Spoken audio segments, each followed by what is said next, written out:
Fala pessoal, sejam bem-vindos ao podcast Cara dos Esportes. Gabriel Martins aqui para o nosso episódio semanal aqui no feed aberto sobre NBA. Teve outro episódio já essa semana, exclusivo na íntegra para os apoiadores, e eu posto um trecho no feed aberto. O objetivo não é bait, fingir que tem, não. O objetivo é você vai ter uma parte do podcast para você escutar e é trazer atenção, e se você saber que tem mais conteúdo que você pode ter acesso se tornando apoiador, é vital para manter o podcast Cara dos Esportes no ar. Então, se você puder, se você quiser ter acesso a esse conteúdo extra, se torne apoiador, link tá na descrição, R$14,90 por mês, tem desconto fazendo um plano de 1 ano, pagando por Pix lá no site caradosesportes.com.br, de novo, tá no link na descrição.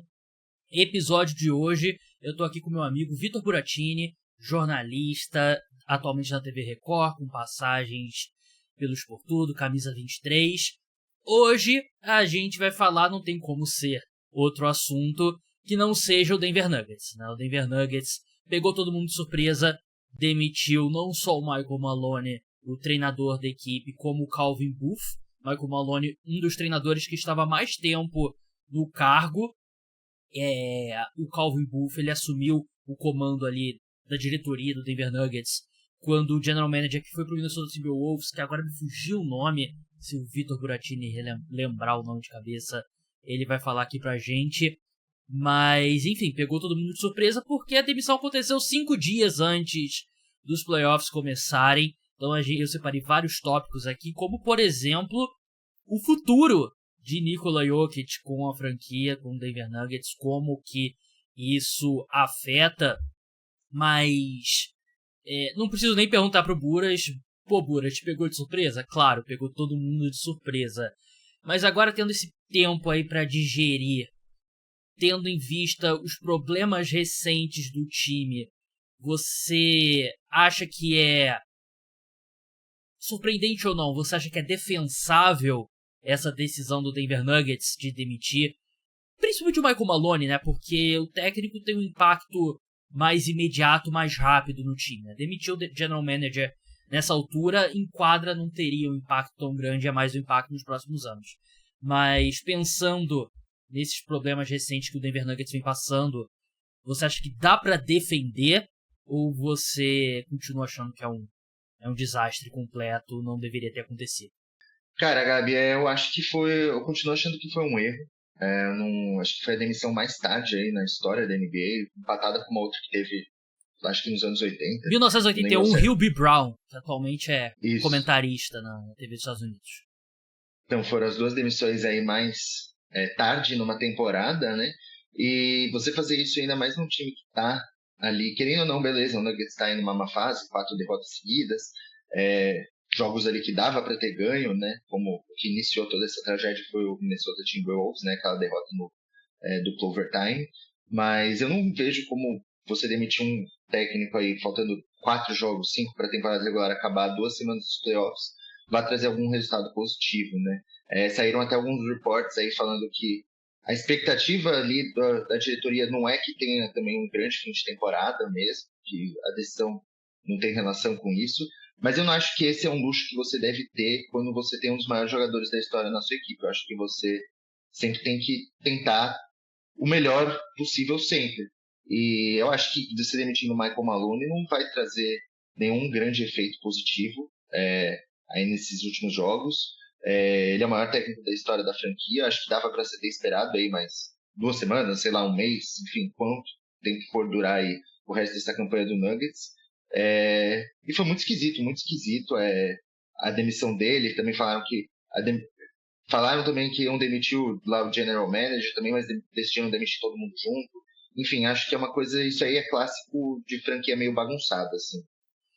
Saiu notícia de que o relacionamento do Calvin Booth com o Michael Malone era muito ruim, e eu escutei 2 podcasts, aliás, 3 podcasts sobre o assunto desde então, né, e tenho lido bastante a imprensa dos Estados Unidos, um monte de gente falando, tipo, eu não podia comentar porque era coisa de bastidor, eu não podia trair a confiança da minha fonte, mas todo mundo sabia que o Calvin Booth e o Michael Malone se odiavam, né, e Normalmente, quando esse tipo de coisa acontece na NBA, nos esportes dos Estados Unidos em geral, é meio que um cabo de guerra que um lado ou outro vence, né? Mas acabou que o Denver Nuggets, acabou optando por demitir logo os dois, né? E eu acho bizarro.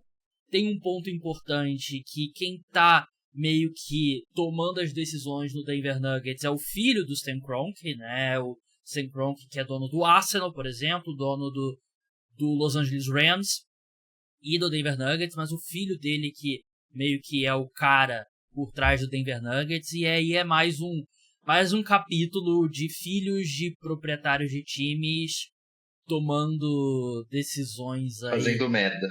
Tomando decisões questionáveis, no mínimo, né? Porque é isso, qual o efeito que você espera demitindo o seu técnico, faltando 5 dias pro fim da temporada regular? Não tem nada que possa acontecer. Me parece meio futebol brasileiro, né? Que o time tá ali 5 pontos pra sair da zona de rebaixamento, faltam 4 rodadas, e aí você demite o técnico. Pô, vamos trazer aqui, sei lá, o Vanderlei Luxemburgo e vamos tentar, com um fato novo, fazer alguma coisa, né? E o Michael Maloney é um técnico perfeito? Obviamente que não. Ninguém discute aqui. Nunca ninguém teve o seguinte debate. Michael Maloney é um dos melhores técnicos da NBA, que a gente sabe que ele tá na metade de cima, em folga, campeão. Talvez, discutivelmente, top 10, mas longe do top 5, entre os melhores treinadores da NBA. Mas tá bem documentado e a gente já discutiu bastante aqui até no podcast, né, Buras? O problema maior do Denver Nuggets parece ser muito mais de quem tá em quadra do que quem tá desenhando as jogadas, né? Do que esquema tático. É muito mais um elenco que se deteriorou bastante desde dos anos do ano do título. É um elenco caro, mas também que não é o elenco mais caro da NBA. É um elenco que está 5 milhões abaixo do segundo teto salarial, mais sobre a questão de teto salarial mais pra frente. Mas é um time que tem 2 max players que não jogam como max players, que é o Jamal Murray e o Michael Porter Jr., mas eu acho que o problema do Denver Nuggets é muito mais de elenco do que de treinador, né? Apesar acho que tem vários pontos que o Michael Maloney merece críticas. Por exemplo, o desempenho defensivo da equipe, né? O Denver Nuggets, ele tinha uma defesa ali top 12, se eu não me engano, no ano que eles foram campeões. Esse ano é o 19º rating defensivo da NBA, né? Eu acho que não é uma defesa boa o suficiente para ser campeão. E tem toda aquela questão. O Nuggets com o Jokic em quadra tem o melhor rate ofensivo da NBA. 122 pontos a cada 100 posses de bola. Com o Jokic no banco, 112, que é o 22º. Então você tem o melhor ataque da NBA e um ataque abaixo da média sem o Jokic em quadra, né? São coisas que ele nunca conseguiu resolver totalmente. Esse ano piorou, mas eu acho que é muito mais uma questão de elenco do que uma questão necessariamente de a gente precisa de outro técnico. Porque eu não vejo outro técnico que vai conseguir, com esse elenco, mudar esse time muito. Não, eu concordo plenamente com você. Acho que assim, o Michael Maloney nunca, antes do Nuggets ser campeão, ninguém falava assim, não, esse vai ser o cara que vai liderar o Nuggets ao título. Ele era bem questionado, inclusive. Nas temporadas anteriores ao título, muitas pessoas falavam que ele devia sair. E eu não acho realmente... A situação dele era parecida um pouco com a do Mike Budenholzer no Milwaukee Bucks, que quando o Bucks é campeão, o Mike Budenholzer, se ele não fosse campeão, ele provavelmente teria sido demitido. O Michael Maloney era mais ou menos isso também. Sim, porque eram vários anos aí que o time não estava atingindo o que esperava, né? E eu realmente acho que ele não é um dos... Ele com certeza não é um dos 5 melhores treinadores da NBA. Acho que ele está mais perto, sei lá, do 15º do que do 5º, inclusive. Ele é um bom treinador, óbvio, é um nome que está na história do Denver Nuggets, mas não é uma unanimidade. Mas, ao mesmo tempo, eu concordo com você. Eu acho que o grande problema do Nuggets é mais a questão do elenco.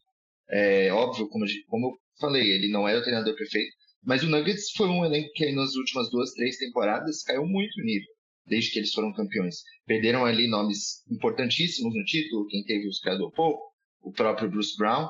E eu vi esses dias, acho que nas últimas 2 temporadas, os grandes reforços da equipe aí na off-season foram Reggie Jackson, que foi 2 anos, aquele contrato lá de US$ 10 milhões, o Westbrook também um contrato de 2 anos, aí no valor total de perto dos 10 milhões, e o Dario Saric. Além disso, fizeram aí, eles nunca tiveram grandes escolhas no draft, mas nenhum dos nomes que eles escolheram aí nas últimas temporadas se tornou algo, como posso falar assim, de extrema importância, né? A gente até vê aí uns jovens tendo um desempenho melhor do que se esperava, Só o Christian mas não Brown, é. né? Não, o Christian Brown, mas sim, eu tô falando, por exemplo, o Peyton Watson ali, o Julian Stroughter, eles até têm umas médias ok, digamos assim, mas não é aquela coisa que ajuda muito, assim, na big picture, né? Então, assim, também não foram grandes adições, o que era para ser uma grande adição, que era o Darren Holmes, acabou se lesionando feio, nem jogou essa temporada. Tem também a questão da extensão do Zeke Nash, que ninguém acho que entende, aquele contrato horroroso. Esquema de Então, assim, pirâmide. o Nuggets, assim, beleza, talvez não fosse ter dinheiro para manter todo mundo, mas é também função ali do GM encontrar soluções mais criativas para você conseguir reforçar seu elenco. E isso não aconteceu, acabou que o elenco envelheceu, é o que você falou também, tem nomes aí que são max players, que não jogam como max players. Jamal Murray, um desempenho muito abaixo do que se espera de um cara que ganha o que ele ganha. Michael Porter Jr. Parece ser assim, o mesmo cara que era há anos atrás. Então, assim, é um elenco que realmente não está no nível para ser campeão, apesar de ter uma super estrela que você deveria fazer tudo para potencializar para ela ganhar o máximo que ela conseguisse. E não é isso que acontece. Parece que um ponto de atrito entre o Michael Malone e o Calvin Booth era justamente esse, né? O Calvin Booth, ele falou muito sobre a gente está tentando construir algo sustentável pelos próximos anos, né? E aí isso passa pelos calouros, enquanto claramente o Michael Malone ele via, eu tenho o melhor jogador do mundo no auge, eu preciso de caras prontos para jogar, eu não posso ficar aqui com um projeto. E não sei se você vai lembrar, Buras, antes do Denver Nuggets ser campeão, uns anos antes, né, com o Michael Porter Jr. ali no terceiro ano dele, segundo ano, tinha muito jogo que o Michael Malone ele não fechava os jogos com o Michael Porter Jr., né? E quando ele era perguntado, ele sempre deixava claro que era defesa. Então, até uma escolha alta como o Michael Porter Jr., o Michael Malone não tinha muita paciência, né? E o Denver Nuggets não conseguiu encontrar esses caras. Tendo em vista o que o KCP tá jogando no Orlando Magic nessa temporada, o Denver Nuggets escapou, porque seria um contrato bem salgado pro KCP. Mas eu duvido muito, Buras, que eles tenham meio que olhado e não, KCP vai cair de nível, melhor não pagar ele. Eu acho que foi muito mais uma questão de vamos dar uma segurada em custos, né? E até o time não se moveu na janela de trocas. E porque a gente teve muitas conversas sobre isso offline, né? Sobre negócio de troca, né? De vez em quando eu mandava alguma coisa pro Guras e tal, na época da janela de trocas. E quando era Nuggets, era sempre, pô, Michael Porter Jr. E o Michael Porter Jr.? Será que troca o Michael Porter Jr.? E parece que não teve nada, né? O Denver Nuggets não se movimentou. Claramente era o ponto que o time poderia se movimentar, porque o contrato do Jamal Murray é introcável. Infelizmente, o Jamal Murray, vou até buscar aqui o contrato dele, ele assinou por um valor que ele não consegue ficar em quadra. E para essa conta fechar, esse time do Denver Nuggets funcionar, precisa do Jamal Murray jogando como Jamal Murray, né? E o contrato dele passa a valer na próxima temporada, a renovação, né? Tem mais 4 temporadas, 50, 54, 58 e na temporada 28, 29, 62 milhões de dólares. Não tem como. E chega ao ponto que eu queria falar sobre a questão da folha salarial. É um ponto que a gente bate bastante aqui na tecla e desde a da época que um novo acordo coletivo entre a NBA e Sindicato dos Jogadores foi assinado, a NBA não tinha um teto fixo, mas esse segundo teto aqui basicamente funciona como isso. Porque as penalidades são muito grandes em termos de versatilidade e em termos financeiros, né, de quanto que os times precisam pagar quando passam o segundo nível. O Denver Nuggets está a 5 milhões de dólares desse segundo nível, né? Acho que é o 7º time no ranking das folhas salariais. Que você pensa, se você vai ultrapassar esse teto, você vai gastar dinheiro, vai ser num ano que você tem o Nikola Jokic. É um ano que você tem o melhor jogador da NBA, que é o melhor jogador da NBA há 5 anos, e no auge da carreira. Só que o Denver Nuggets nunca foi um time que gasta, né? Claro, não era... Nunca foi agressivo. Exatamente, né? Nunca, não era, obviamente, sei lá, o Charlotte Hornets, o Chicago Bulls, que é um time mão de vaca, mas também não é um time que gasta muito, né? E eu acho que assustados também pela essa questão do segundo teto salarial, foi um time que meio que não investiu.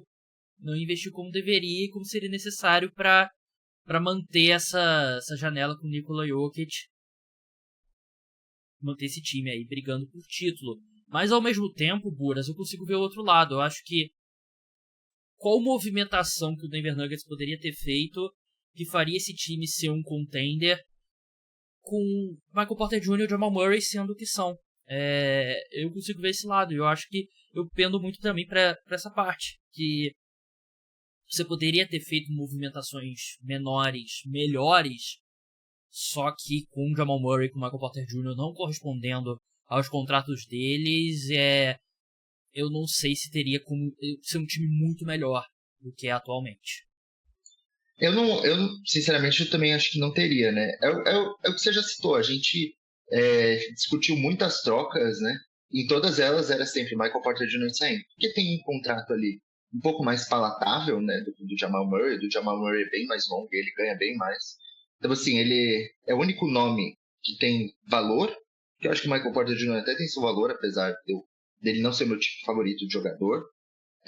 Ganha um bom salário, então dá para você trocar por jogadores que têm grandes salários e não tem um contrato tão grande. Então tem ali seus atrativos que dava para você negociá-lo, e é o que você falou, realmente, com esse trio, ganhando que ganha, né, que é Jokic, Murray e Michael Porter Jr., é muito difícil você conseguir boas peças em outras posições ali que também consigam ajudar. Então teria que sacrificar algum dos três. Teria que ter sido Michael Porter Jr., isso infelizmente acabou não acontecendo, né, pro Denver Nuggets. Mas realmente eu acho que o problema do Nuggets hoje não é necessariamente ali o quinteto titular, assim. O banco é muito fraco, né? Talvez um dos bancos aí mais fracos da NBA. Como se tem Westbrook, Julian Stroughter, Peyton Watson, sabe? Você precisa ali ter mais um nome forte ali que consiga pontuar bem vindo do banco. E você não tem. Acho até que numa questão do quinteto titular, o Christian Braun está fazendo um bom trabalho ali, substituindo KCP. Óbvio, ele ainda precisa ter mais tempo de carreira ali, ganhar mais experiência, mas eu acho que foi uma boa aposta, eu diria, né?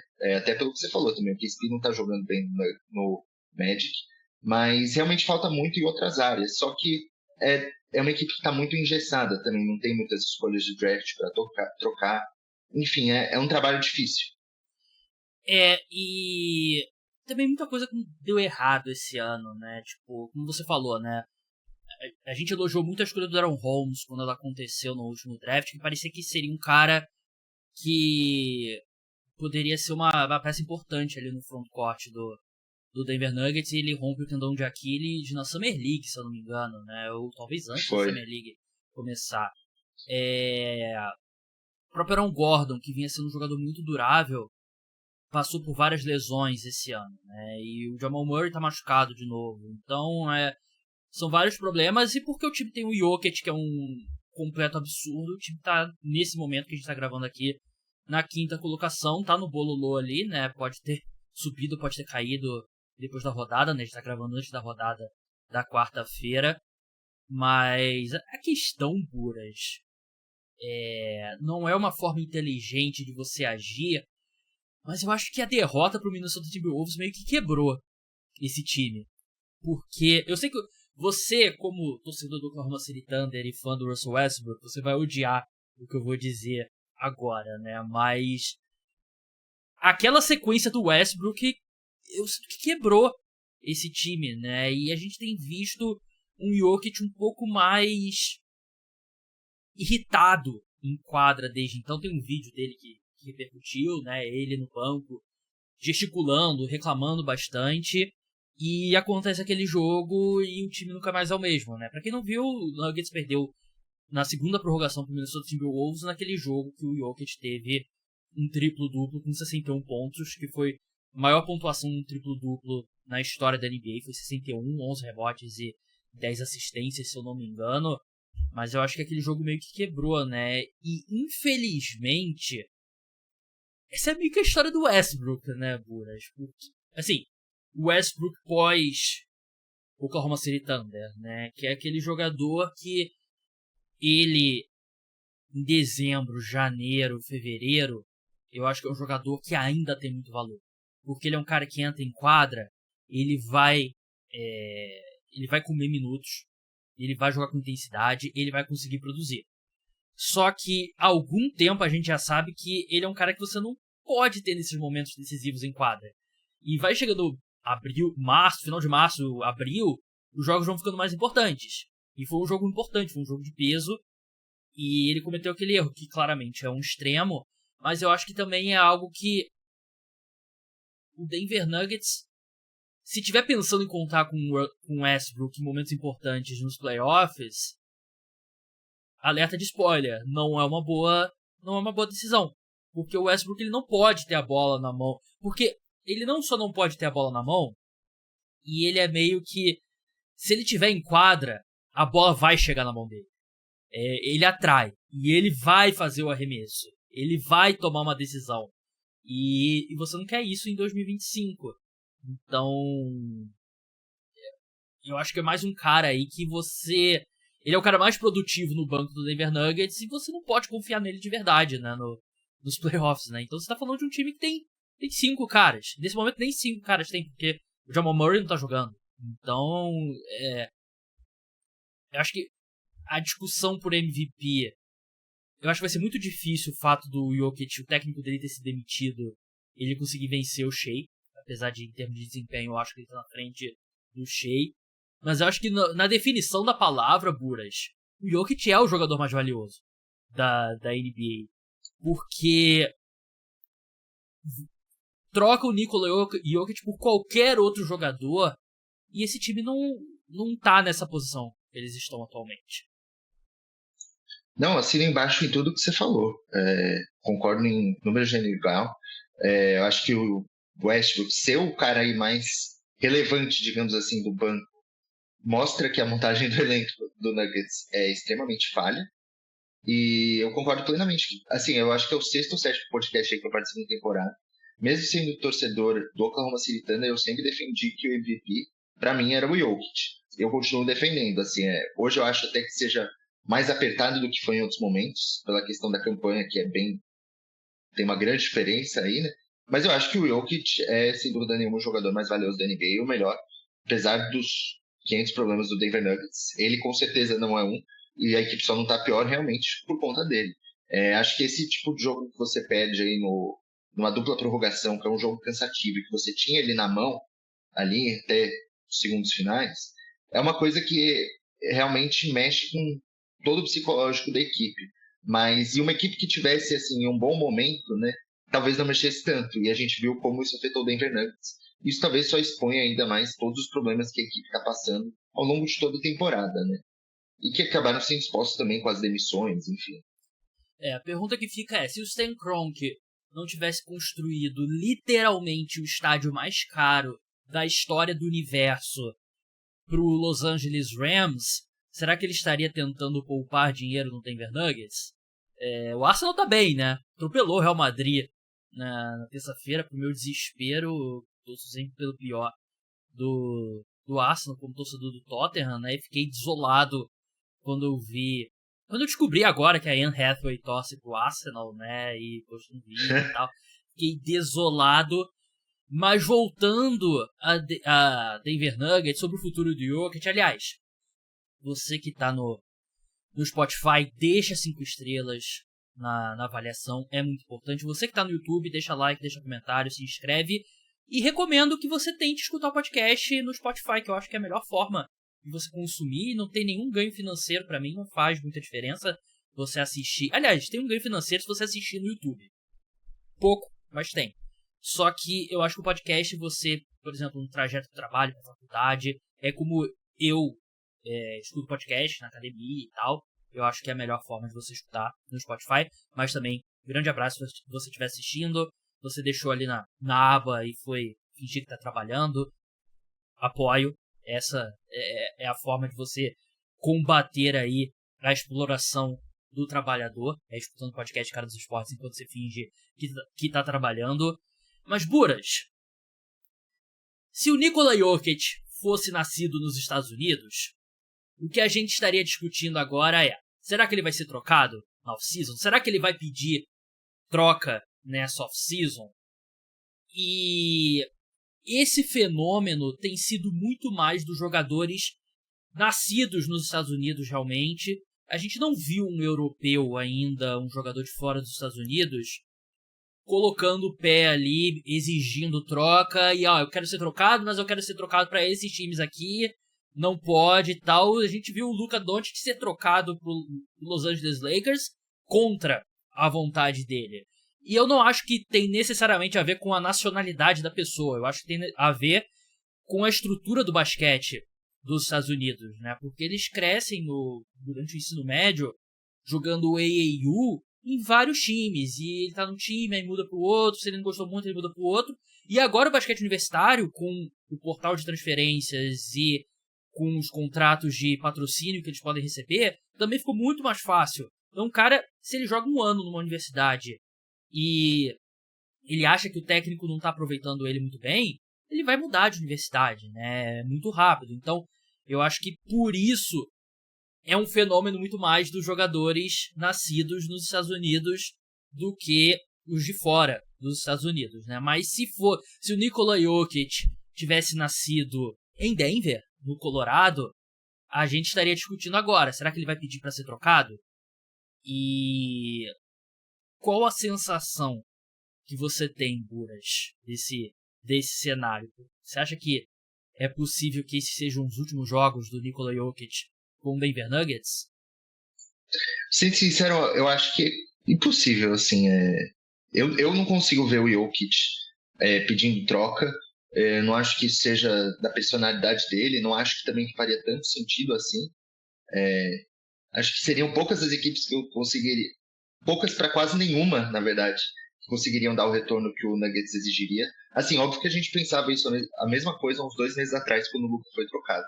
Mas acho que, devido à repercussão que todo mundo viu que aquela troca do Luka foi uma coisa mega estúpida, acho que diminui muito a chance disso acontecer com o Jokic. Mas o que eu falei, eu acho que é uma questão assim, do Jokic. Eu acho que ele não vai pedir. Ele me parece, assim, teve os pontos que você citou aí, de maior eficação agora, e afins, até com o próprio desempenho do time. Mas ele não me parece um cara infeliz de estar onde ele está. Eu acho que ele vai ser o cara que vai ficar meio que pra sempre aí no Denver Nuggets. Eu tendo a concordar com você, porque eu sinto muito mais que o Nikola Jokic é um cara que vai acabar a temporada, o último jogo dele vai ser 8 horas da noite, 10 horas da noite ele vai estar num avião indo pra Sérvia, Exato. E aí quando voltar pra pré-temporada do Denver Nuggets, ele vai, e aí, quem que tá aí? Pô, e aí? Pô, prazer, você chegou, foi contratado? Prazer, meu nome é Nikola Jokic e tal. Eu não consigo ver o Jokic sendo um cara que vai agir nos bastidores, que vai contratar a Clutch, né, que é a empresa que agencia o LeBron pra avaliar o mercado, pra tentar forçar uma troca. Só que tem um ponto. O fato dele ser campeão ajuda, porque ele não tem essa pressão, né, de vai se aposentar sem um título, ele já tem um título. Mas eu acho que ele tá 2 anos antes na linha do tempo que o Giannis está. Que os Bucks investiram pesado, foram campeões e meio que se encontraram ali numa posição de que não tinha muita coisa pra fazer pra melhorar o time. E agora a gente tá nesse cenário, que o Giannis vai ser um nome quente no mercado esse ano, né? Talvez o Giannis seja o primeiro europeu a, sei lá, de repente pedir a troca, apesar de eu também achar que não parece muito a cara do Giannis fazer. Mas assim, as declarações que ele dá há uns anos, sempre, às vezes a gente fica, Talvez ele peça em algum sim. momento. Porque ele sempre fala umas coisas tipo, Chicago, meu sonho. O Jokic você não vê tendo esse tipo de coisa. Verdade. E a própria troca do Damian Lillard, a gente lembra que foi pra fazer o Giannis assinar a extensão com o Milwaukee Bucks, né? Que nesse objetivo eles conseguiram. Só que a gente olha pro Bucks hoje, eles não têm muitos caminhos pra competir. Aliás, eu acho que eles não têm caminho pra competir e não tem nenhuma forma de melhorar o elenco. E eu acho que o Denver Nuggets tá meio que 2 anos antes nessa linha do tempo, mas com destino mesmo. Talvez o Tá pra chegar nesse momento. Talvez o Jamal Murray seja o Chris Middleton na versão do Denver Nuggets, né? Mas de repente pode chegar um ponto. Você acha que, sei lá, de repente pode chegar um ponto que o Denver Nuggets olhe e pense, pô, a gente não tem mais como competir, formar um time competitivo, principalmente no Oeste. Vamos receber um caminhão de escolhas e ativos pelo Jokic, vamos reconstruir, será? Porque eles já fizeram isso uma vez com o Carmelo Anthony. Você viu que o Carmelo Anthony tinha toda a pressão que ele colocou, que ele ia sair e tal, então eles meio que trocaram o Carmelo pra não perder ele de graça pros Knicks, né? E não sei, será que de repente o Denver Nuggets chega à conclusão de que é hora de reconstruir? Cara, poder até pode, mas é aquela coisa também, quais equipes vão ter esse caminhão de escolhas, né, para dar o que o Jokic vale? São poucas, né? Eu acho que ficaria muito feio pro Nuggets trocar o cara pra um lugar que ele talvez não queira também, ou pro cara que aí talvez seja, sei lá, o maior ídolo da história. Ficaria muito feio para eles fazerem isso. Então, assim, eu não sei, eu ainda acho muito difícil, assim, acho que ainda tem caminhos. Eu concordo com você que eles talvez estejam perto do momento que o Bucks chegou ali. Mas eu ainda acho que existem, talvez. Tem que ser rápido, mas existem caminhos ali, talvez, para mudar as coisas. Mas tem que ser feito o quanto antes. E eu acho que uma coisa também que dificulta, o Jokic tem 30 anos, tá jogando o melhor basquete da carreira dele, mas ele tem 30 anos. E ele é um Sim. cara que você não pode botar a mão no fogo, que ele... Assim, se tivesse um jogador na NBA, você tem que apostar num cara se aposentando cedo, por querer aposentar cedo, ele seria a primeira escolha geral nesse draft, né? Porque ele não esconde de ninguém que a NBA pra ele é um trabalho e a vida dele é na Sérvia, né? Então, de repente, você tem que trocar ele pelo Iago, né? Mandar ele pro Estrela Vermelha, né? De volta pra Sérvia. Bem que ele era... Eu não sei se... Será que ele torce pro Estrela Vermelha ou pro Partizan? Porque ele jogava no Mega Basket, né? Ele jogava nos times menores ali, né? Mas aí, como fã de futebol, né? Não sei se ele torce pro Estrela Vermelha ou Partizan. Não sei se o Mega... Será que tem Mega Futebol na Sérvia, né? Também. Acho que não. Uma coisa que ele falou recentemente, Buras, é que em Chicago ele acha legal que tem muitas pessoas, tem muitos sérvios. Tem uma colônia grande de sérvios e que ele escuta pessoas falando em sérvio na arena quando ele joga contra os Bulls. Aí, ó. Achamos o... Vai ele e o Giannis, que também disse que sonhava lá. Aos 34 anos os dois. Cara, a última pergunta aqui na pauta, que eu acho que é uma resposta, acho que bem direta, Buras. Você acha que o Nuggets, depois de tudo isso que aconteceu, ainda pode ser campeão esse ano? Não acho. Eu já achava difícil antes disso acontecer, né? Eu achava... Quando o Jamal Murray, ele teve uma sequência boa, mês passado, mais ou menos, eu acho que dá. Porque se esses dois estão jogando em alto nível, eu acho que é possível. O Thunder ainda é franco favorito, mas eu achava possível. Jamal Murray se machuca e toda essa polêmica fora de quadra, pra mim não tem como. E se você tivesse que me apostar, Gabriel, você tem que apostar. Denver Nuggets vai chegar na final do Oeste ou vai perder em 5 na primeira rodada? Eu acho que é mais provável eles perderem em 5 na primeira rodada. Acho que é mais fácil eles perderem. Porque mesmo nesse estágio, você ainda acredita que eles podem vencer uma série. Eu acho que você olhando aqui pra classificação nesse momento, eles estão na 5ª colocação, eles enfrentariam os Clippers. Eles seriam... Bem acessível, na minha opinião. Não diria favoritos, mas seria uma série pelo menos equilibrada. Mas eu acho que é mais provável eles decepcionarem ainda mais do que eles chegarem contra o Thunder e é triste, porque eles têm um cara que vai se aposentar como um dos 10 maiores da história no auge da carreira, só que é difícil. E é difícil você sustentar um time candidato ao título quando você erra em 2 contratos máximos na NBA. Não que você, assim, pra gente encerrar, eu não acho que dá pra dizer que eles erraram. É o que eu ia falar também. É o que eles tinham que meio que fazer. Eles tinham que fazer, né? E na época da renovação a gente falava, o contrato do Michael Porter Jr. é pelo que o jogador que ele pode se tornar, não é pelo jogador que ele é atualmente. Sim. E ele nunca se tornou. E o Jamal Murray é pelo que ele apresentava muitas vezes nos playoffs. Ele tá sendo recompensado pelos playoffs de 2023. Só que ele nunca mais conseguiu ser esse jogador, né? E quantos anos o Jamal Murray tem? Ele deve ter uns 29. Acho que ele tá com uns 27, 28. 28. 28. Fez agora 28. Pô, ele não é velho, né? Dá pra ele se recuperar, né? Mas... Sim. Complicado. Mas ele nunca conseguiu ter uma temporada regular que ele fosse, sei lá, All-Star, por exemplo. Também. Ele nunca foi All-Star e ele perdeu basicamente 2 temporadas seguidas, né? Sim. Ele rompe o ligamento cruzado no final da temporada 2021, se eu não me engano. Isso. E aí não joga 21, 22 inteiro e volta durante o ano da 22, 23, que é quando eles são campeões, né? Então, e eram uns anos que o Oeste estava meio acessível, né, cara? Sim.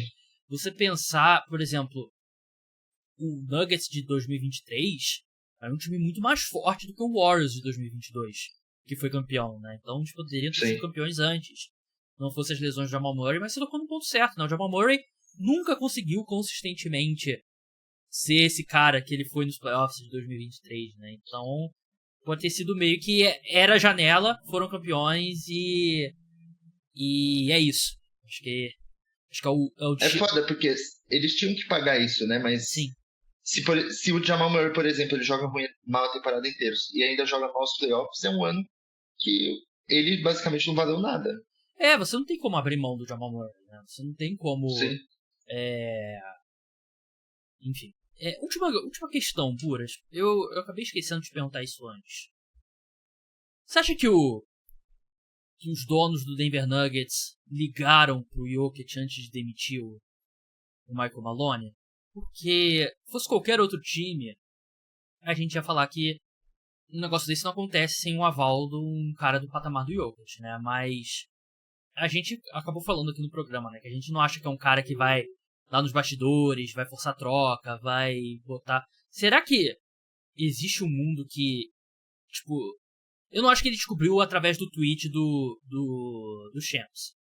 Mas será que acho que é John Kroenke, o Josh Kroenke, que é o filho do Sim Kroenke. Será que ele ligou e falou, Jokic, a gente tá pensando em demitir o Michael Malone e o Calvin Booth? Ou ele ligou e falou, Jokic, a gente demitiu o Calvin Booth e o Michael Malone. O que você acha? Eu acho que é mais pra segunda opção, assim. Porque eu acho que se ligar... É o que a gente falou, não acho que ele tenha grande influência nos bastidores, né? Então talvez eles meio que avisaram, tipo, a gente vai demitir ele. E ele meio que falou, tá bom. Tipo, ele não ia querer mudar isso, sabe? Mas também não acho que ele fez lobby, né? Tipo, porque exato. Se ele quisesse, ele tem poder pra evitar que um negócio desse aconteça. Sim. Mas eu também não acho que ele exerceu. Eu acho que ele só aceitou a decisão. Até porque ele foi demitido. Acho que foi uma coisa que ele soube pela internet, né? Até porque ele foi demitido, né? Porque eu acho que se o Jokic não quisesse que o Michael Malone fosse demitido, ele não seria demitido. Mas eu tenho essa sensação que o Jokic não é um cara que tá interessado em... E eu acho que o Curry é um pouco assim também, né? Porque o Curry não parece ser um cara que bota pressão na diretoria, faz isso, faz aquilo, eu quero e tal. Ele não é o LeBron, por exemplo. O LeBron acho que tá num ponto lá do outro lado do espectro, né? Que o LeBron basicamente é o general manager dos times e os resultados estão em quadra, não tem como questionar muito. Mas eu acho que o Jokic é muito mais um cara que, pô, eu quero jogar basquete, me diz quem vai estar... Eu acho que ele se importa com coisas extremamente ligadas ao basquete. Verdade. Buras, muito obrigado pela sua participação. Playoffs estão chegando, finalmente. A gente fala muito sobre esse período, seu período mais morto da NBA, né? Mas entre troca do Luka e essa demissão do do Michael Malone garantiu conteúdo pra gente nesses últimos 2 meses. E tá um final de temporada até interessante, né? Tá bem embolado, assim. Tá mais legal do que nos últimos anos. E eu fico feliz que essa demissão do Michael Malone, demissão do Taylor Jenkins, Jamoran fazendo merda, não tenha acontecido nas minhas férias, né? Porque nas minhas férias eu fiquei acompanhando, não aconteceu muita coisa importante, né? Nas 2 semanas que eu tava fora. Então, obrigado, NBA. Seu timing foi perfeito. Valeu pela moral e valeu, Buras, pela participação e até a próxima. Valeu aí, pessoal. Um abraço. Então é isso, pessoal. Podcast Cara dos Esportes sobre a NBA volta de segunda para terça no feed exclusivo para os apoiadores. Se torne apoiador, o link tá na descrição. Vai ter episódio aberto sobre NFL na madrugada de domingo para segunda. E tem episódio exclusivo sobre NFL também para os apoiadores. Um grande abraço a todos. Tchau.